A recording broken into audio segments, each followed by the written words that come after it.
Hello అండి, వీడియోలో diploma third semester EC వాళ్ళకి analog and digital communication system నుంచి టైమ్ డొమైన్ అలానే ఫ్రీక్వెన్సీ డొమైన్ సిగ్నల్స్ గురించి చూద్దాము. ఇవి బేసిక్స్ అండి కమ్యూనికేషన్ సిస్టమ్ సబ్జెక్ట్కి.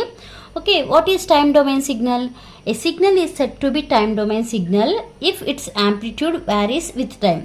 ఈ టైమ్ డొమైన్ సిగ్నల్లో మనకి ఈ టైంను బట్టి యాంప్లిట్యూడ్ అనేది వ్యారీ అవుతూ ఉంటుంది. అంటే టైంను బట్టి యాంప్లిట్యూడ్ అనేది చేంజ్ అవుతుంది. Okay, a time varying signal with its amplitude on the y axis. Amplitude అనేది యాక్సిస్లో తీసుకుంటాము, వై యాక్సిస్లో తీసుకుంటాము, అలానే టైం అనేది ఎక్స్ యాక్సిస్లో తీసుకుంటాము. ఇక్కడ ఒక మీకు సిగ్నల్ కనిపిస్తుంది చూడండి, that is the sinusoidal signal.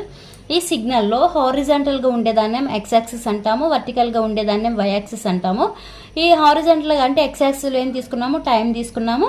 వర్టికల్గా ఉన్న వై యాక్సిస్లో ఏం తీసుకున్నాము, యాంప్లిట్యూడ్ తీసుకున్నాము. ఈ టైం వ్యారీ అవుతుంది కదా, అంటే ఇక్కడ ఇంతవరకు ఈ టైం ఉంది అంటే ఈ టైం అనేది మనకి వ్యారీ అయ్యే కొద్దీ ఇక్కడ మనకి ఏంటి యాంప్లిట్యూడ్ అనేది చేంజ్ అవుతూ ఉంటుంది. That is the time domain signal. ఆటోమేటిక్గా ఇక్కడ మనం టైం డొమైన్ అంటే టైంను బట్టి యాంప్లిట్యూడ్ అనేది వ్యారీ అవుతుంది అన్నాము. నెక్స్ట్ ఫ్రీక్వెన్సీ డొమైన్ సిగ్నల్ అంటే కూడా అర్థమవుతుంది కదా, ఎలా ఫ్రీక్వెన్సీని బట్టి యాంప్లిట్యూడ్ అనేది చేంజ్ అవుతూ ఉంటుంది అని. అదే డెఫినేషన్ చూద్దామండి. Next frequency domain signal. A signal is said to B frequency domain signal if its amplitude varies. చెప్పాను కదా, యాంప్లిట్యూడ్ అనేది వ్యారీ అవుతుంది. దేన్ని బట్టి వ్యారీ అవుతుంది అంటే ఫ్రీక్వెన్సీని బట్టి వ్యారీ అవుతుంది. The spectrum of any signal with its amplitude on y axis. Okay, amplitude అనేది ఇక్కడ కూడా అంతే, వై యాక్సిస్లో తీసుకుంటాము, అలానే ఫ్రీక్వెన్సీ అనేదేమో ఎక్స్ యాక్సిస్లో తీసుకుంటాము.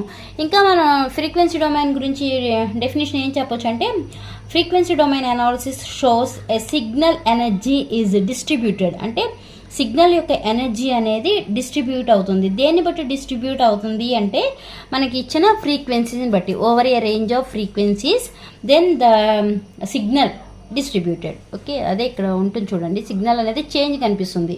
సైన్సాయిడల్ సిగ్నలే, బట్ ఇక్కడికి ఫ్రీక్వెన్సీ వ్యారీ అయ్యేటప్పుడు ఏమవుతుంది, యాంప్లిట్యూడ్ అనేది చేంజ్ అవుతూ ఉంటుంది. ఇక్కడ బట్టి ఇలా మనకి ఇచ్చిన సిగ్నల్ అనేది ఇలా ఉంటుంది కదా, ఇచ్చిన సిగ్నల్ అనేది ఇలా ఉంది కదా, ఈ సిగ్నల్ అనేది ఇలా డిస్ట్రిబ్యూట్ అవుతుంది అన్నమాట ఆ సిగ్నల్ యొక్క energy. That is the frequency domain signal. ఇవి బేసిక్స్ అండి. ఓకేనా, అర్థమైతే లైక్ చేయండి, షేర్ చేయండి, అలానే సబ్స్క్రైబ్ చేయండి. Thanks for watching.